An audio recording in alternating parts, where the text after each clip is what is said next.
मृत्यु के उपरांत आत्मा बना रहता है कि नहीं रहता। पत्थर पटकने से शरीर लहूलुहान हो गया, चकचूर हो गया, क्या आत्मा भी उसकी उसी समय पर मिट गई या बनी रहती है? यह विचार आपके अंदर बहुत अच्छे ढंग से आना चाहिए।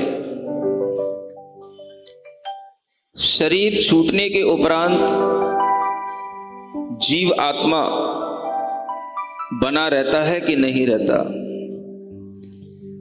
इस विषय में भी आपके अंदर बहुत कुछ शंकाएं हो सकती हैं। आपके मन में तरह तरह की दुविधाएं हो सकती हैं। और अगर आप ये बात स्वीकार करते हैं कि मृत्यु उपरांत भी जीवन होता है, मृत्यु उपरांत भी जीव रहता है, मृत्यु उपरांत भी आत्मा का अवस्थान होता है,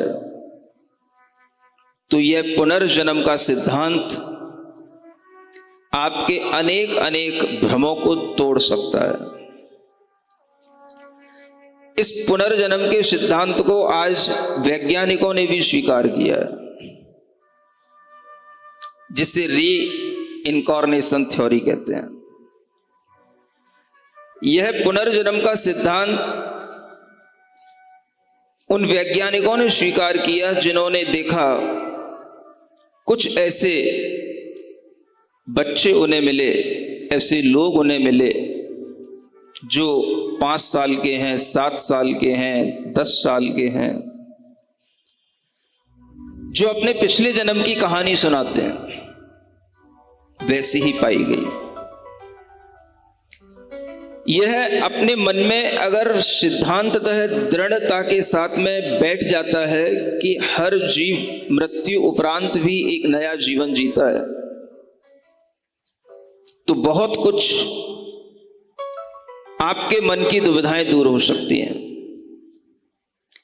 मृत्यु उपरांत भी हमारा संस्कार हमारे साथ रहता है, कुछ यादें भी हमारे साथ रह सकती हैं और कुछ पूर्व जन्म के संस्कार भी हमारे साथ रह सकते हैं। और ये बात बहुत अच्छे ढंग से, वैज्ञानिक ढंग से पुष्ट हो चुकी है। पुनर्जन्म होता है, पुनर्जन्म होगा। आगे के लिए हम यहां आए हैं तो भी कहीं से मृत्यु करके आए हैं। ये जन्म और मृत्यु की कड़ी निरंतर बनी रहती है। जब आप इस जन्म और मृत्यु की कड़ी को प्रारंभ से रहित और अंत से रहित देखेंगे तो आप पाएंगे कि ये जीवन जो हमें मिला है, ये बहुत छोटा सा जीवन है। जैसे एक माला में बहुत सारे मोती होते हैं और हम किसी एक मोती पर अपनी दृष्टि डालें, उसको पकड़ लें, तो उसके पीछे भी मोती हैं, उसके आगे भी मोती हैं। ठीक ऐसे ही ये हमारे शरीरों को धारण करने वाली आत्मा की यह यात्रा निरंतर पिछले समयों से लेकर आगे के समयों तक निरंतर चलने वाली अबाधित यह यात्रा है, जिसमें कहीं कोई बाधा उत्पन्न नहीं होती। जब आप यह पुनर्जन्म का सिद्धांत अपने मन में ले आएंगे तो आपके लिए इस जन्म की कोई भी दुविधाएं होंगी आपको छोटी सी लगेंगी, क्योंकि ये पिछले जन्म के कुछ कष्ट हैं, पिछले जन्मों का यह प्रतिफलन है और आगे भी अनेक जन्म हैं। अगर हम अपने इस वर्तमान जीवन की दुविधाओं को दूर करना चाहते हैं तो हम ये देखना शुरू कर दें कि अतीत में हम बहुत जन्म ले चुके और आगे भी बहुत जन्म होते रहेंगे, और हर जन्म में हमारे अंतरंग में यही संस्कार पलते रहेंगे जो संस्कार आज पल रहे हैं। यह जन्म और जन्मांतर का क्रम अगर हमारे दिमाग में थोड़ी देर के लिए चिंतन में आए, ये पुनर्जन्म का सिद्धांत हमारे अंदर दृढ़ता से बैठ जाए, हमारे अंतरंग में यह विचार बना रहे कि यह जन्म तो बहुत छोटा है, मैं ऐसे कई जन्म जी चुका हूं और आगे भी जीऊंगा, तो आपको इस जन्म में वह सब करने की जरूरत नहीं पड़ेगी जो आप करते चले जा रहे हैं।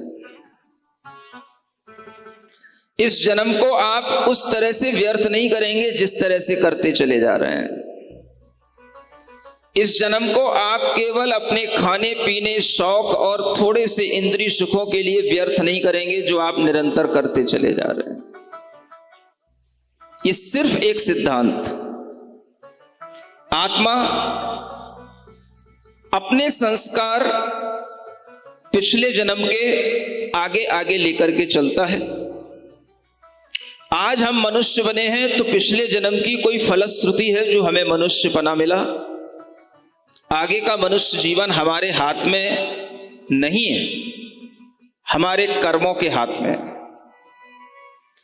जिस तरह का कर्म हम अभी अर्जित कर रहे हैं वह कर्म ही हमारे आगे के जीवन को निर्धारित करेगा। आप निर्धारित करने वाले कोई नहीं, और कोई दूसरा ब्रह्मा या विधाता भी नहीं है। कोई भगवान आपको बनाने बैठा नहीं है, कोई भगवान आपको मिटाने बैठा नहीं है। भगवान के लिए कोई इतनी फुर्सत नहीं होती कि वह यही काम करता रहे। दुनिया में अनंत जीव हमेशा जीते हैं, अनंत जीव हमेशा मरते रहते हैं। ये जीना मरना, गति से गत्यांतर में पहुंचाना, ये किसी भगवान का, किसी ईश्वर का काम नहीं है।